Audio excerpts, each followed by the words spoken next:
शांति। आज का प्रातः क्लास है 1 जुलाई 1966। रिकॉर्ड चला है नयनहीन को राह दिखाओ प्रभु। रूहानी बच्चों ने गीत सुना, किसने सुना? जो रूहानियत से भरे हुए बच्चे हैं उन्होंने गीत सुना।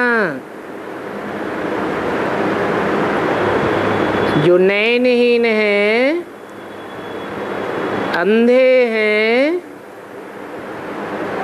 हे प्रभु उनको मुक्ति, जीवन मुक्ति का रास्ता दिखाओ। इस शरीर की कर्मेंद्रियों से अर्थात कानों से आत्मा ने सुना, क्योंकि संस्कार कान में नहीं रहते, इंद्रियों में संस्कार नहीं रहते। अनेक जन्मों के संस्कार आत्मा में रहते हैं। तो आत्मा ही कहती है मैं एक शरीर छोड़ दूसरा लेती हूँ।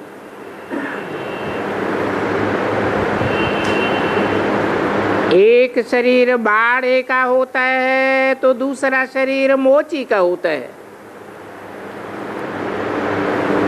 ऐसे एक शरीर छोड़ दूसरा लेती है।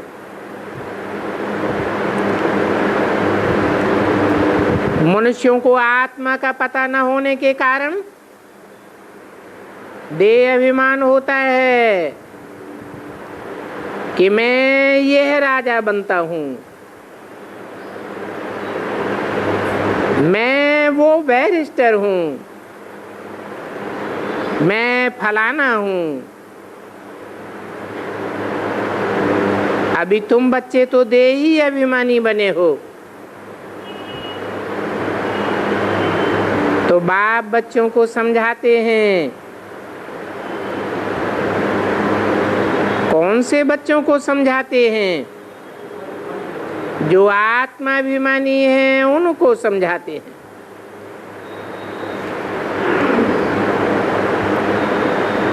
जो प्रजापिता ब्रह्मा कुमार कुमारियां बने हैं उनको समझाते हैं। यहाँ आते ही प्रजापिता ब्रह्मा कुमार कुमारियां हैं। कितने ढेर आए हैं और नए भी आते हैं। तो जो नए नए आते हैं उनको पहले पहले समझाना होता है, बताना होता है कि यहाँ बाहर में नाम ही लगा हुआ है प्रजापिता ब्रह्मा कुमार कुमारियां।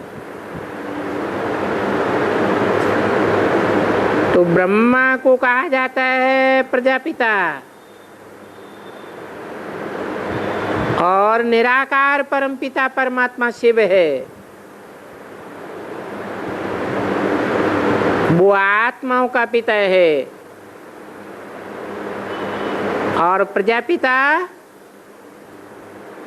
सारी मनुष्य सृष्टि का पिता है। आत्मा निराकार है और निराकारी दुनिया की रहने वाली है। उस निराकारी दुनिया को कहा जाता है शांति धाम।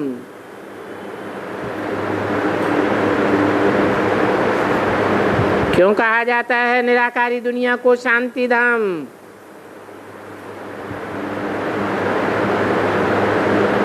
क्योंकि वहाँ 5 तत्वों वाली देह नहीं है।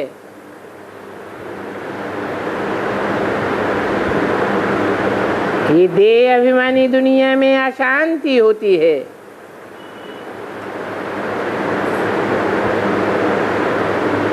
देवताओं की दुनिया में तो अशांति नहीं होती है।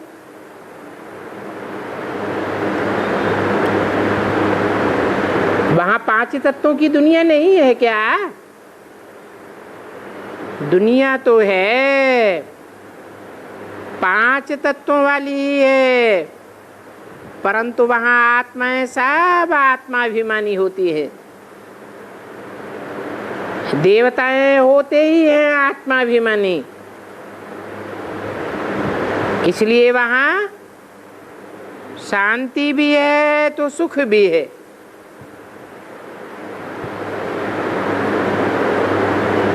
तुम ब्रह्मा कुमारियां वगैरह कब कोई बेहद के बाप का परिचय नहीं दे सकता।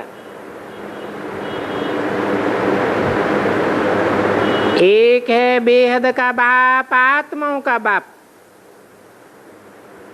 और दूसरा है सारी मनुष्य सृष्टि का बाप, प्रजापिता।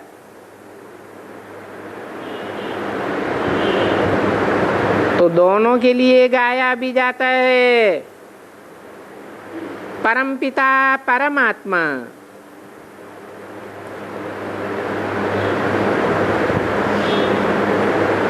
जिन्होंने ब्रह्मा द्वारा सृष्टि रची, तो प्रजापिता ब्रह्मा हो गया साकार।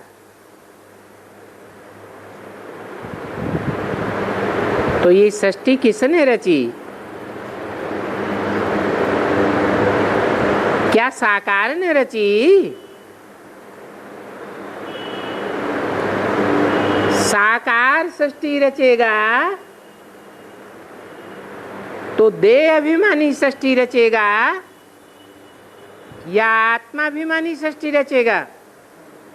है साकार देह अभिमानी सृष्टि रचेगा। अब सृष्टि तो नई ही रची जाएगी ना। मकान बनाया जाता है तो पहले नया सतो प्रदान होता है या पहले ही तमो प्रदान होता है? तो नई सृष्टि किसने रची? साकार ने रची या निराकार ने रची? कहेंगे निराकार ने। तो दो बाप हैं, एक है निराकारी आत्माओं का बाप निराकार शिव, वो है बापों का बाप जिसको कहते हैं परम पिता। उनका नाम ही है शिव, उनकी आत्मा का नाम शिव है, बिंदी का ही नाम शिव है, उनके शरीर का नाम होता ही नहीं, शरीर नहीं होता। तो साकार है या निराकार? कहेंगे वो तो है ही निराकार। तो एक है निराकार परमपिता, परे ते परे परम धाम में रहते हैं। ये आत्माओं का बाप है। वो हो गया ज्ञान सागर, पतितों को पावन बनाने वाला पतित पावन। और पतित कहाँ होते हैं? कौन सी दुनिया में पतित होते हैं? पतित दुनिया में सब पतित होते हैं। कहते हैं कलयुग और सतयुग में सब पावन होते हैं।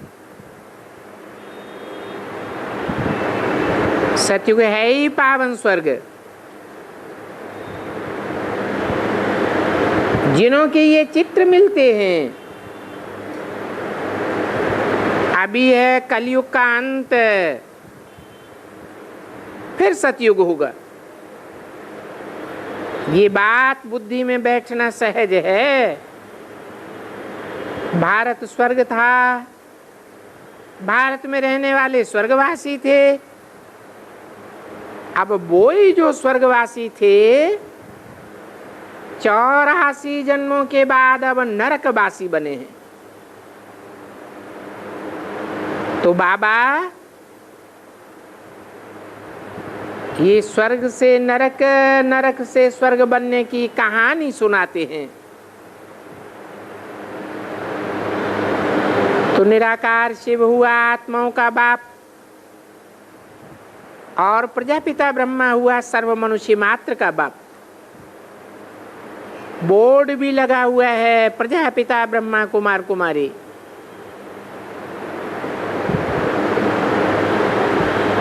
और ब्रह्मा विष्णु शंकर ये तो हो गए सूक्ष्म वतनवासी देवताएं। उन्हों के ऊपर है शिव, गाते भी हैं ब्रह्मा देवताय नमः, विष्णु देवताय नमः, फिर कह देते हैं शिव परमात्मा नमः। तो वो शिव परमात्मा सब आत्माओं का बाप है और वो पारलौकिक बाप है, इस लोक का बाप नहीं है। उनको ही मनुष्य पुकारते हैं हे पतित पावन,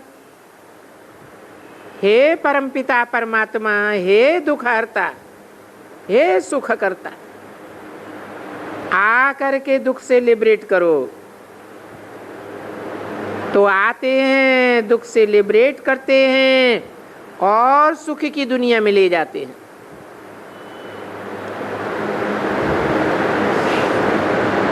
परंतु पुकारा किसने? आत्मा ने पुकारा अपने आर्गन्स के द्वारा कि हे परमपिता परमात्मा, हमको दुख से लिबरेट करो, गाइड करो। हम अंधे की औलाद अंधे हैं, हम अपने घर को भूल गए हैं। तो कहते हैं हमको शांति चाहिए। अब आत्मा तो है ही शांत स्वरूप, शांत स्वरूप आत्मा शांति धाम की रहने वाली है। सब आत्माओं का धाम है परम धाम, शांति धाम। वहां से यहाँ आत्मा आती है पार्ट बजाने,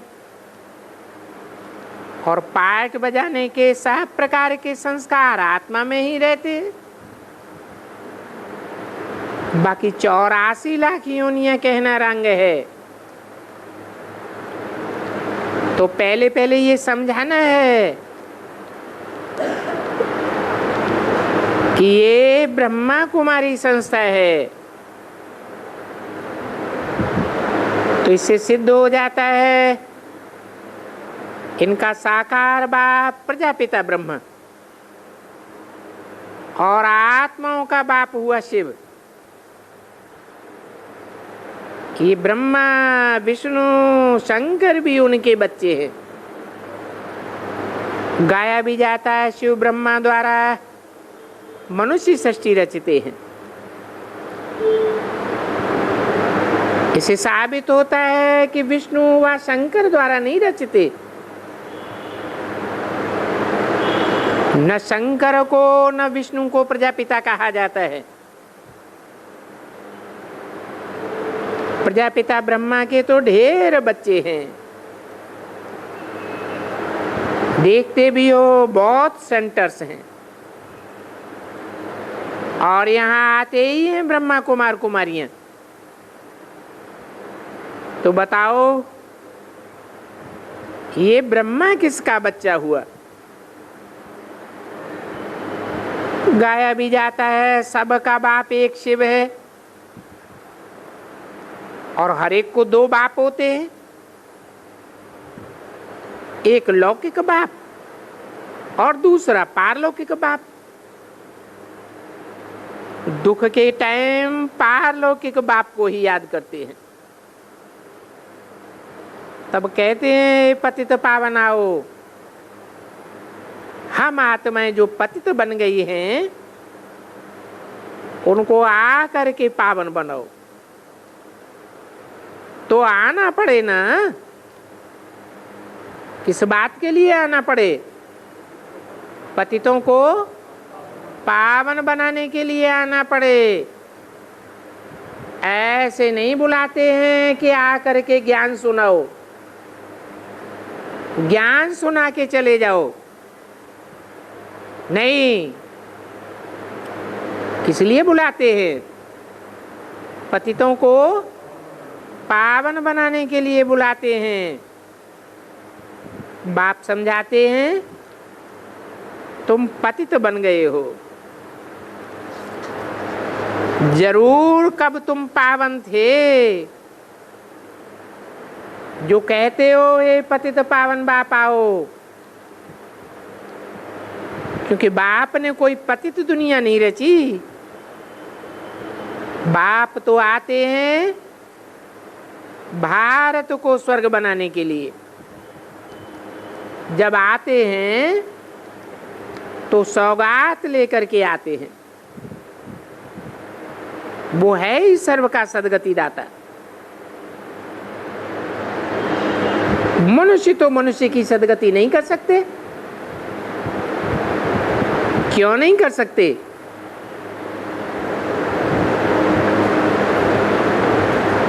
कोई कारण होगा। मनुष्य कहा ही जाता है मन चलाने वाले को। मन चंचल होता है। चंचल मन वाला नई सृष्टि कैसे रचेगा? तो मनुष्य सब चंचल मन वाले हैं। सर्व का सदगति दाता एक ही बाप है, जिनके लिए गाया जाता है एक सदगुरु निरंकार अकाल मूर्त। उनको ही सदगुरु कहा जाता है। बाप आए हैं, कहते हैं मैं सच्चा बाप हूं और सच्चा गुरु हूं, क्योंकि मैं ही सबकी सदगति करता हूं। फिर मैं तुम्हारा टीचर भी हूं। सारी सृष्टि के आदि मध्य अंत का राज तुम बच्चों को सुनाता हूं। तुमको त्रिकालदर्शी बनाता हूं। इस समय तो सब नास्तिक हैं, न आत्मा को जानते हैं, न परमात्मा को जानते हैं, न सृष्टि के आदि मध्य अंत को जानते हैं। और कोई भी साधु संत महात्मा नहीं जानते हैं, क्योंकि सब पतित हैं। कलयुग में सब होते ही हैं पतित, सतयुग में सब पावन होते हैं। नाम ही है सतयुग। तो कौन सतयुग स्थापन करेगा? जरूर सतगुरु ही सतयुग स्थापन कर सकता है। और वो एक ही है। इस झूठ खंड में तो सब झूठ हैं, इसलिए कोई भी सतयुग स्थापन नहीं कर सकते सिवाय एक सतगुरु के।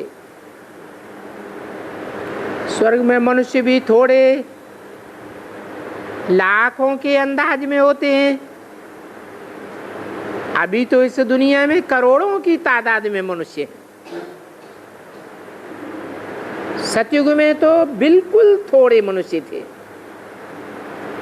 और कलयुग में अथाह मनुष्य।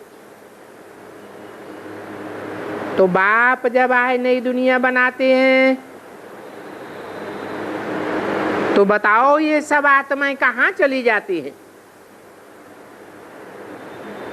ये बात भी समझाना है। इस दुनिया में जो करोड़ों की तादाद में आत्माएं हैं, विनाश के समय सब अपना पंच तत्वों का शरीर छोड़ करके शांति धाम में जाए बैठती। बाप जो लिबरेटर है, गाइड है, वो आते ही कलयुग अंत और सतयुग के आदि में है। पतितों को पावन बनाए, आकर सब आत्माओं का हिसाब किताब चुकतू कराते हैं, सब आत्माओं को वापस ले जाते हैं।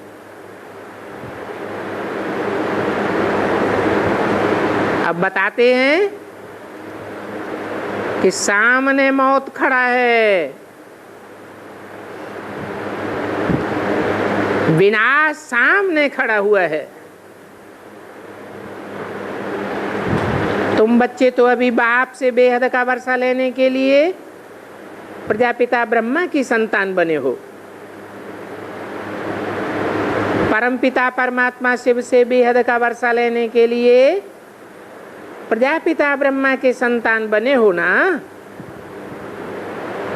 परमपिता परमात्मा शिव से बेहद का वर्षा पाने के लिए आए हो। पहले तो तुम सतो प्रधान थे, फिर सतो रजो तमो में आए, तुम्हारे अंदर खाद पड़ गई। सतयुग में गोल्डन एज, फिर सिल्वर एज, फिर चांदी की खाद पड़ी ना। अब तो तुम्हारी आत्मा पतित बन गई है। ये भारत की ही बात है। पहले भारत में ही एक धर्म था और अब भारत में ही अनेक धर्म हैं। तुम जानते हो कि और धर्म तो बाद में आए हैं। ये इस्लामी, बौद्धिक, क्रिश्चियन आदि ये सब बाद में आए। इनसे पहले सिर्फ भारत ही था। उस समय सूर्यवंशी लक्ष्मी नारायण का राज्य था। सारे विश्व के ऊपर इनका राज्य था। लक्ष्मी नारायण और उनकी डायनेस्टी का राज्य था। उन लक्ष्मी नारायण के राज्य में दुख का नाम निशान नहीं था। ऐसे सुखी स्वर्ग का रचयिता बाप है। वो बाप सदैव ही सुख देने वाला है। फिर द्वापर कलयुग आता है तो कहा जाता है रावण का राज्य। ये 5 विकारों रूपी राज्य है। इन लक्ष्मी नारायण आदि देवताओं में 5 विकार नहीं होते हैं। उनको कहते ही हैं संपूर्ण निर्विकारी। वो ही स्वर्ग के मालिक थे। फिर देखो उनको ही 84 जन्म भोगने पड़ते हैं। तो ये 84 का चक्कर है। सतयुग त्रेता के बाद फिर होता है द्वापर कलयुग। अभी संगम है। इस संगम में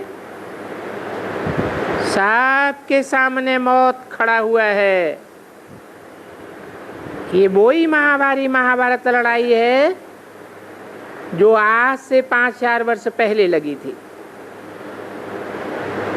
जबकि भगवान ने आकर के राजयोग सिखाया था।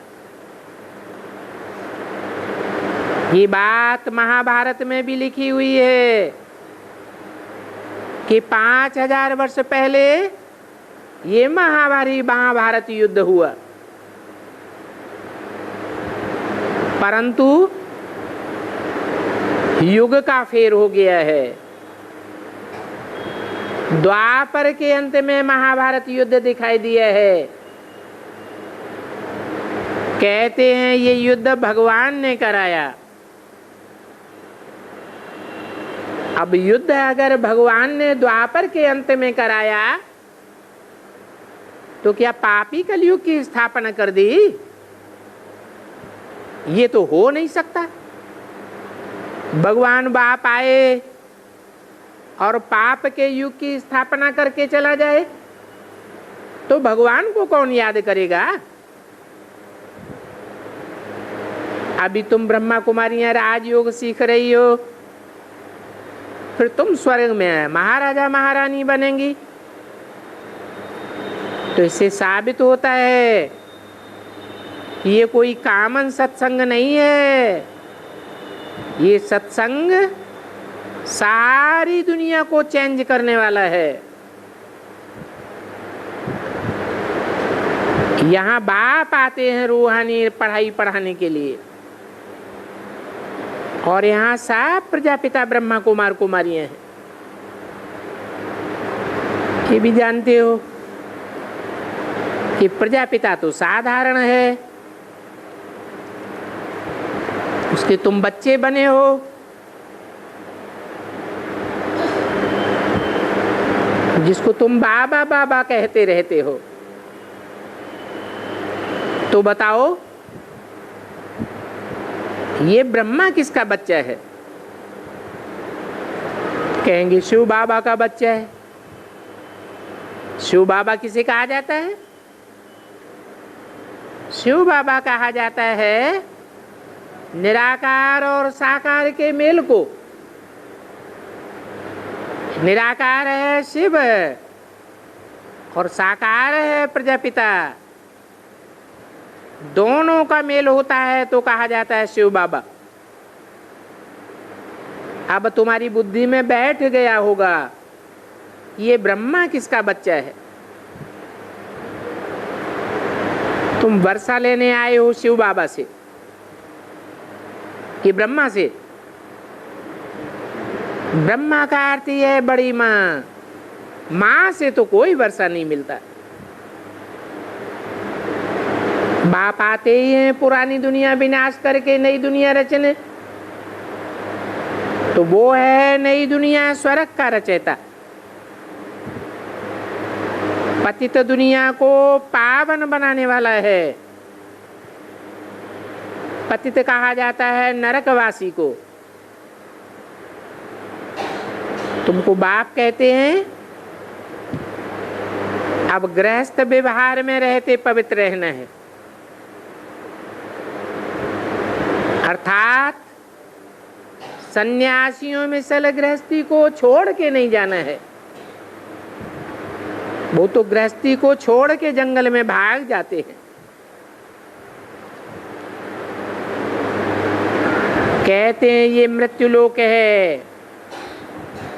बाप कहते हैं कि ये मृत्युलोक नरक का अंतिम जन्म है। सब विषय सागर में गोते खाते रहते हैं। इस विषय सागर में सबका जन्म विख से ही होता है। बाप ने भी कहा है ये काम महाशत्रु है। ये काम महाशत्रु तुमको आदि मध्य अंत दुख देने वाला है। शिव भगवान वाच है, वो निराकार है, परंतु निराकार उवाच कैसे करेंगे? जरूर उवाच करने के लिए शरीर चाहिए। तो साकार उवाच है या निराकार उवाच है? अगर कहें निराकार ज्योति बिंदु उवाच है, तो ज्योति बिंदु कैसे बोलेगा? जरूर साकार शरीर के द्वारा बोलेगा, परंतु निराकारी स्टेज में बोलता है तब कहा जाता है भगवान वाच। ऐसे नहीं कि साकार कृष्ण के द्वारा उवाच करता है। गीता में तो लिख दिया है कृष्ण भगवान उवाच, परंतु कृष्ण तो बच्चा है, बच्चा बुद्धि है, उसको भगवान कैसे कहेंगे? तो जरूर शिव बाबा ज्ञान का सागर है, पतितों को पावन बनाने वाला है, शांति का सागर है, पवित्रता का सागर है। ये बाप की महिमा है, ये कृष्ण की महिमा नहीं हो सकती। कृष्ण की महिमा अलग है और बाप की महिमा अलग है। तो कहते हैं हे कृष्ण नारायण वासुदेव, अर्थात कृष्ण और नारायण एक ही आत्मा है। उनकी महिमा और भगवान की महिमा में अंतर है, ये भी समझाया हुआ है। यहाँ इस सभा में कोई भी पतित को आने का हुक्म नहीं है। कब तक हुक्म नहीं है?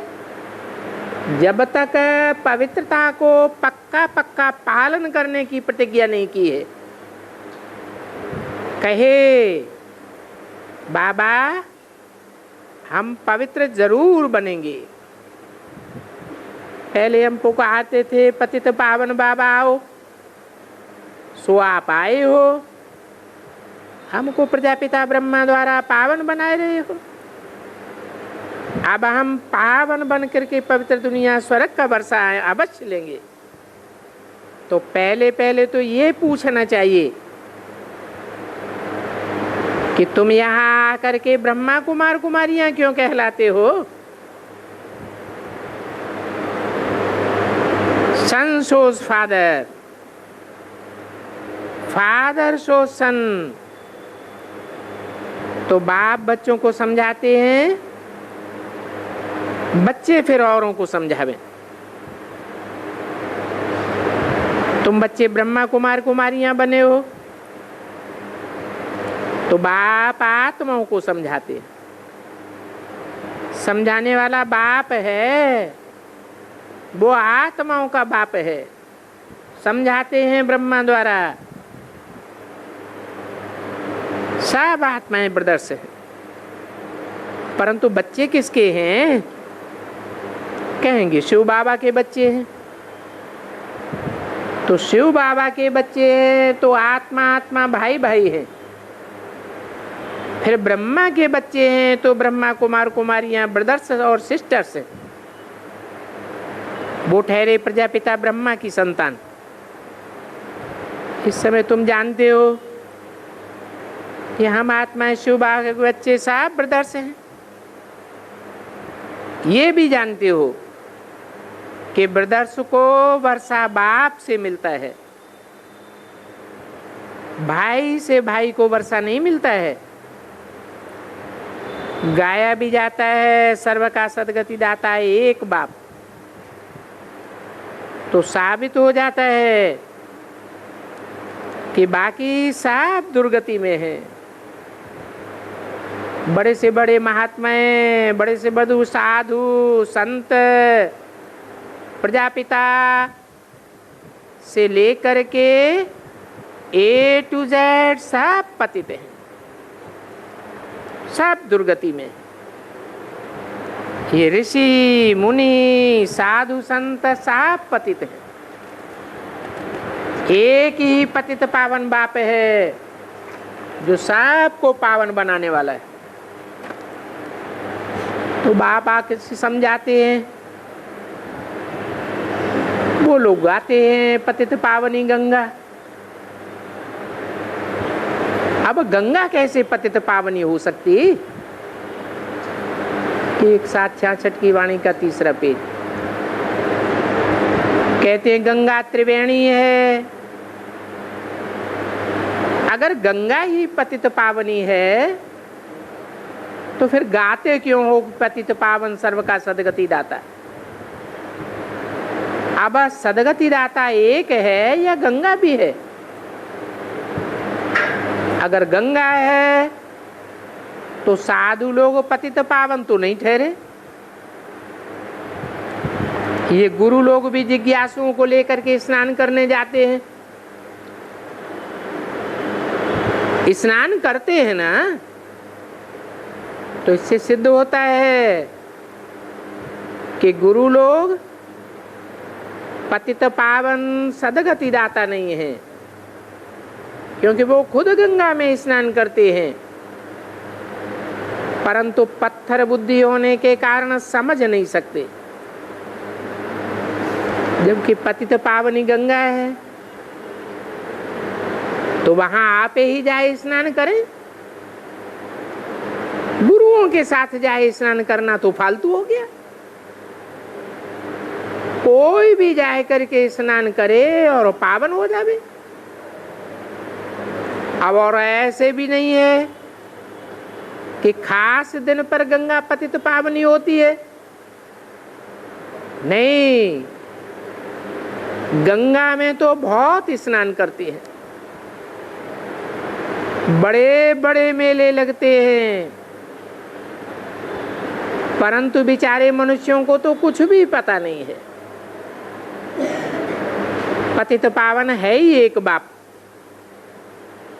जब एक ही बाप पतित पावन है तो फिर ये गुरु करने की क्या दरकार है।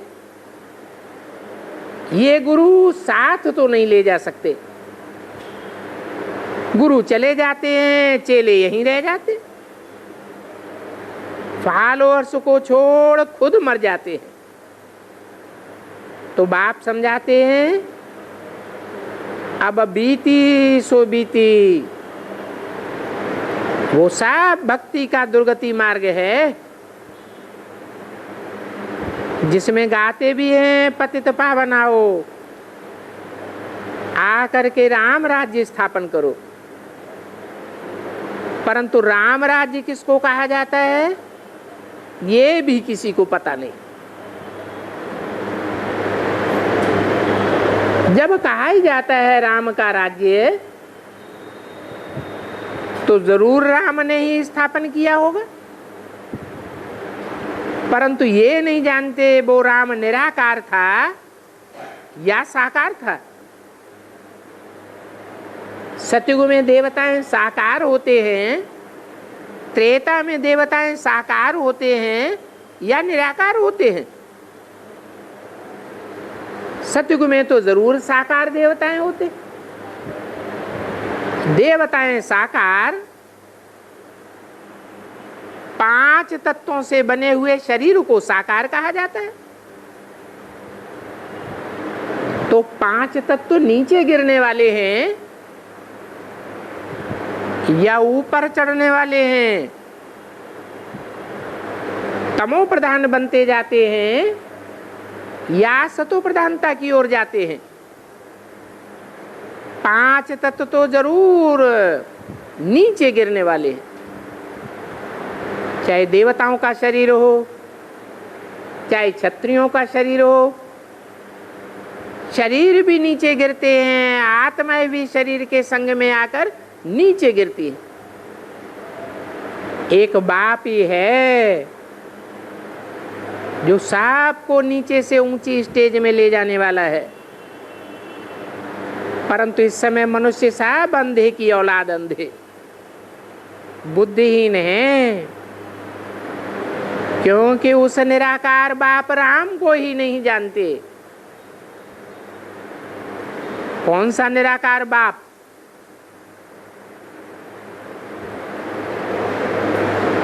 निराकार राम क्यों कहा जाता है? त्रेता युग के राम को निराकार कहेंगे या साकार कहेंगे? है? हाँ, त्रेता में तो देवताएं साकार होते। देवताएं नीची गति में जाते हैं या ऊपर की गति में जाते हैं? सब नीचे की गति में जाते हैं। इससे साबित होता है कि वो तो साकार राम है जिसमें निराकार शिव प्रवेश करते हैं। जिसमें प्रवेश करते हैं वो पतित होता है या पावन होता है? पतित तो राम होता है। उस पतित राम के अंतिम 84वें जन्म में निराकार बाप आकर के उसको पतित से पावन बनाते हैं, आप समान बनाते हैं। जब आप समान बनाते हैं पतित को, तब वो निराकार राम कहा जाता है। तो बुद्धिहीन अंधे हैं क्योंकि बाप को नहीं जानते हैं। कहते हैं ओ गॉड फादर, परंतु वो कब आते हैं और आकर के क्या करते हैं ये कोई नहीं जानते। समझते हैं आकर के ब्रह्मा तन में ज्ञान सुना के चले जाते हैं। क्या ज्ञान ही सुनाने के लिए आते हैं कि पतितों को पावन बनाने के लिए आते हैं? आने का मकसद क्या है? अब तुम तो बाप को जान गए हो। बेहद का बाप मोस्ट बिलीवर्ड है। वो आकर के स्वर्ग रच के स्वर्ग का वर्षा देते हैं। तुम यहाँ आते ही हो पवित्र बनने के लिए। आते हो तो तुम्हारी आत्मा प्रतिज्ञा करती है। ये प्रतिज्ञा करने के संस्कार भी आत्मा में रहते हैं। शरीर तो खत्म हो जाता है। आत्मा एक शरीर छोड़ जाए दूसरा लेती है। इस जन्म में आत्मा बैरिस्टर है। कोई जरूरी थोड़े ही है अगले जन्म में जाकर के बैरिस्टर ही बनेगी। दूसरे जन्म में जाए फिर कुछ और बनेगी। तो आत्मा संस्कार ले जाती है, उन संस्कारों के अनुसार जन्म लेती है। आत्मा ही सुख और दुख भोगती है। इस समय सब आत्माएं पतित हैं। सतयुग को पावन दुनिया कहा जाता है। क्यों कहा जाता है पावन दुनिया? क्योंकि सत्य बाप ही आकर के सतयुग की स्थापना करते हैं और वो बाप एवर पावन है। पतित दुनिया में एक भी पावन नहीं होता। वो या पतित मनुष्यों को ही गुरु करते हैं। बाप कहते हैं मैं तो तुमको 21 जन्मों के लिए पावन बनाता हूं। अभी तो रावण का राज्य है। रावण को 20 भुजाएं दिखाते हैं और 10 शीश दिखाते हैं। विष्णु को 4 भुजाएं दिखाते हैं। विष्णु को 4 शीश नहीं दिखाते हैं। क्या मतलब हुआ?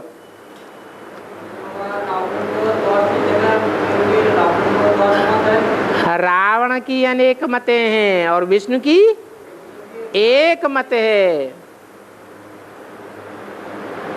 विष्णु को 4 भुजाओं का मतलब है 2 भुजाएं लक्ष्मी की, 2 नारायण की। परंतु ये पता नहीं है किसी को कि भुजा का मतलब क्या है। भुजा का मतलब ही है सहयोगी। सहयोगी आत्मा बनती है। तो भगवान के कार्य में 4 विशेष आत्माएं हैं जो विशेष सहयोगी बनती हैं भुजा के रूप में, और उन भुजाओं को चलाने वाला है भगवान। तो इन बातों को पत्थर बुद्धि नहीं समझ सकते। सब पतित हैं। कलयुग में है पतित पत्थर बुद्धि। सतयुग में होते हैं पावन पारस बुद्धि। और पारस बुद्धि बाप ही बना सकते हैं। ये साधु संत ऋषि मुनि सब कहते हैं हम रचयिता और रचना को नहीं जानते। बाप कहते हैं मेरे द्वारा ही तुम रचयिता और रचना के आदि मध्य अंत को जान सकते हो। मेरे अलावा और सृष्टि में कोई आत्मा नहीं है जो तुमको इन बातों का ज्ञान दे सके। सतयुग से लेकर के कलयुग अंत तक तुम कैसे 84 जन्म लेते हो, ये अभी संगम युग में ही तुम जानते हो। और 84 जन्मों का चक्कर तुम ही लगाते हो, वो दूसरे धर्म वाले नहीं लगाते हैं। पूरा चक्कर तुम ही लगाते हो, इनका एंड नहीं होता। तो तुम जान गए हो कि 84 लाख जन्म नहीं है, सिर्फ 84 का चक्कर है। इस बात को समझने में बुद्धि भी काम करती है, ये भी जानते हो। सतयुग में पहले जो आते हैं वो कितने जन्म लेते होंगे? सतयुग में जो पहले पहले आते हैं वो जास्ती से जास्ती 84 जन्म लेते हैं। और सतयुग अंत में जो आते हैं जरूर कम जन्म लेते होंगे। तो बाप भी तुमको 84 जन्मों का अंत बताते हैं क्या? तुम सतयुग आदि में आते हो या मध्य अंत में आते हो? है तुम आदि में आते हो तो तुमको ही 84 जन्मों का अंत बताते हैं। वो देवताएं जो कच्चे देवताएं हैं, कच्चे ब्राह्मण संगम युग में बनते हैं, वो 84 के अंत को नहीं जानते, तुम जानते हो। तो उनके कम जन्म होते हैं या पूरे 84 जन्म होते हैं? कम जन्म होते हैं। सतयुग में आते हैं या नहीं आते हैं? हैं? सतयुग में तो आते हैं, परंतु कम जन्म लेने के कारण, कच्ची आत्मा होने के कारण द्वापर युग से दूसरे दूसरे धर्मों में कन्वर्ट हो जाते हैं। तो तुम ही पूज्य देवता थे, फिर तुम ही क्षत्रिय बनते हो, वैश्य बनते हो, शूद्र बनते हो। तो भारतवासी जो स्वर्ग में थे वो अब नरक में। तुम जानते हो पहले नंबर में जो पावन लक्ष्मी नारायण थे, कौन थे? पहले नंबर में जो पावन लक्ष्मी नारायण थे वो पहले वाले लक्ष्मी नारायण कौन है?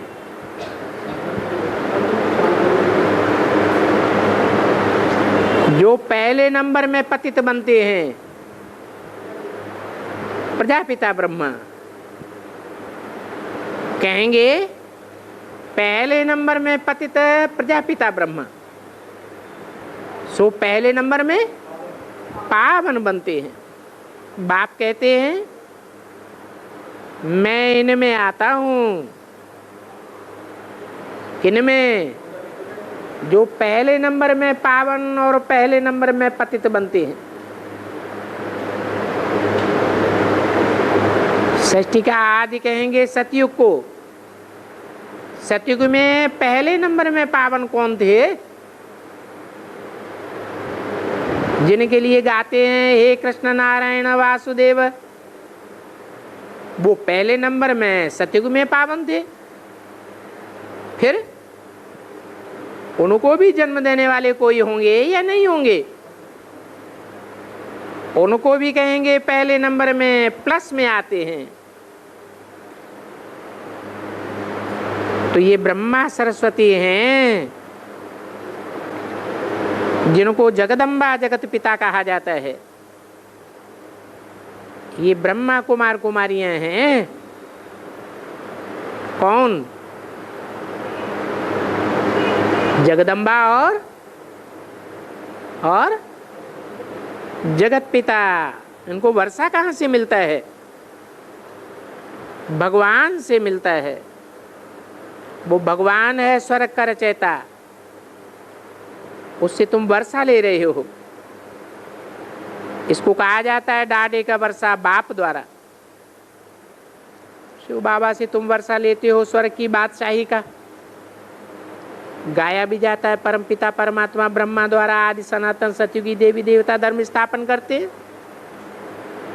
फिर शंकर द्वारा सब धर्मों का विनाश हो जाएगा। सतयुग में लक्ष्मी नारायण का राज्य है, वहां फिर दूसरा कोई राज्य नहीं होता है। अभी तो आदि सनातन देवी देवता धर्म प्रायः लोप हो गया, सिर्फ उनके चित्र रह गए हैं। एक भी मनुष्य नहीं है जो अपन को देवी देवता धर्म का समझे। पतित होने के कारण अपन को देवी देवता के बदले हिंदू कह देते हैं। हिंदू और हिंदवाणी, उसमें भी कोई कह देते हैं हम आर्य समाजीय हैं, कोई कहेंगे हम गुजराती हैं, बंगाली हैं, फलाना है। एक साथ 66 की वाणी का चौथा पेज। अब ये तो तुमने समझा है कि ऊंच ते ऊंच शिव बाबा है, उनकी महिमा गाते हैं तुम माता पिता हम बालक तेरे, तुम्हारी कृपा ते सुख घनेरे। अभी तो हम घनेरे दुखों में आए हैं। आप ही आए हमको स्वर्ग का मालिक बनाओ, अभी तुम बन भी रहे हो। 21 जन्म फिर कब दुख का नाम नहीं निशान नहीं रहेगा। अभी तो है ही बिच्छू चिन्नन की दुनिया, जो एक दूसरे को काटते रहते हैं, हिंसा करते हैं, एक दूसरे पर काम कटारी चलाते रहते, चलाते चलाते पतित बन गए। इसलिए बाप कहते हैं ये काम महाशत्रु है, इसने तुमको आदि मध्य अंत दुख दिया है, अब इस पर जीत पानी है। अर्थात पूरा पवित्र बनना है। यहाँ जो भी आते हैं सब आते ही प्रतिज्ञा करते हैं बाबा अभी हम ये अंतिम जन्म पवित्र बनेंगे, क्योंकि विनाश सामने खड़ा है। ये मृत्युलोक अब मुर्दाबाद होने वाला है। ये महाभारी महाभारत लड़ाई सामने खड़ी है। तो बाबा हम प्रतिज्ञा करते हैं पवित्र बनकर पवित्र सुख का वर्षा 21 जन्मों के लिए लेंगे। जो प्रतिज्ञा नहीं करते हैं उनको यहाँ आकर के बैठने का हुक्म भी नहीं है। तुम तो हो गए हंस, वो हो गए बगुले। गुरु नानक ने भी कहा है मूत पलीती कपड़ धोए, असंख्य चोर हराम खोर। ये बाप की महिमा में बोला है। अब बाप कहते हैं मन मना भव, मुझे याद करो तो तुम्हारे सारे पाप भस्म हो जाएंगे। बाप को और वर्षे को याद करो। बच्चा पैदा हुआ, बाप मिला और वर्षा मिला। अब बाप कहते हैं मुझे याद करो तो तुम्हारी खाद भस्म हो जाएगी। इसको कहा जाता है योगाग्नि। योग से ही आत्मा प्योर बनेगी। अगर प्योर नहीं होगी तो धर्मराज के डंडे खाने पड़ेंगे। अगर योग बल से विकर्म विनाश करेंगे तो विश्व का मालिक बनेंगे। तो तुम यहाँ आए हो विश्व का मालिक बनने, पाप भस्म करने के लिए। कोई और उपाय नहीं है। बाप कहते हैं अब जज करो मैं राइट हूं या रंग हूं, मैं पतित पावन हूं या गंगा पतित पावनी है। वो पतित पावनी गंगा जिसे तुम पतित पावनी कहते हो वो पानी के सागर से निकली है। गंगा में स्नान करने कितने लाख हो जाते हैं, परंतु पानी से कोई थोड़े ही पावन बन सकता है। ये तो भक्ति का दुर्गति मार्ग है। गाया भी जाता है भक्तों की रक्षा भगवान आकर के करते हैं। अभी भक्ति मुर्दाबाद होनी है। सर्व का सदगति दाता एक बाप है, तुम एक बाप के बच्चे हो। बाप कहते हैं मैं साधुओं का भी उद्धार करने आता हूं। जो पतित होंगे वो जरूर पतित ही बनावेंगे। वो भक्ति के कलयुगी गुरु हैं। मैं आए करके पावन बनाता हूं। और मैं हर 5000 वर्ष के बाद आता हूं, जबकि कलयुग का अंत और सतयुग की आदि होती है। ये संगम का सुहावना युग है। मैं युगे युगे नहीं आता हूं। व्यास ने तो कितने झूठे शास्त्र बनाए हैं। गीता, भागवत, रामायण ये सब झूठे हो गए। सत्य की रत्ती भी नहीं है। इसलिए गाया जाता है झूठी माया, झूठी काया, झूठा सब संसार। व्यास जिसको भगवान कहते हैं, कितने झूठे शास्त्र बनाए दिए। ये शास्त्र सब भक्ति मार्ग के। उनको इस ज्ञान का क्या पता? रचयिता और रचना के आदि मध्य अंत का ज्ञान तो तुमको मिलता है, जिस ज्ञान से तुम देवी देवता बन जाते हो। तुम ब्राह्मण ही त्रिकालदर्शी बनते हो, फिर स्वर्ग के मालिक बनते हो। ये कोई गावड़ू सत्संग नहीं है। वो तो नाम रख देते हैं सत्संग, परंतु सत्य तो सुनाते ही नहीं है। ये तो बाप समझाते हैं। सन्यासी आदि कोई भी सदगति नहीं कर सकते।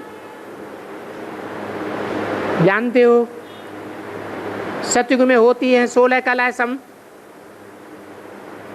त्रेता में 14 कलाएं, द्वापर में 8 कलाएं रह जाती हैं। तो दुनिया नीचे गिरती जाती है या ऊपर जाती है? दुनिया तो नीचे ही गिरती जाती है। तो गिरने का कारण कौन बने? सीढ़ी नीचे क्यों उतरते गए? सतयुग से नीचे कलयुग में सबको गिरना ही है। फिर अंत में बाप आए सबकी सदगति करती है। परंतु ये बात पूरी वो ही समझेंगे जो पूरी प्रतिज्ञा करेंगे, पवित्र ही समझ सकेंगे। पतित बने तो फिर नॉलेज सारी बुद्धि में से उड़ जाएगी। बाप को याद करे। सोने का बर्तन बने तब धारणा होगी। फिर अगर विकार में जाए, काला मुंह किया, तो बाप कहते हैं चढ़े तो चाखे अमृत रस, गिरे तो चकनाचूर हो जाएंगे। ब्राह्मण कुल को कलंकित कर दिया।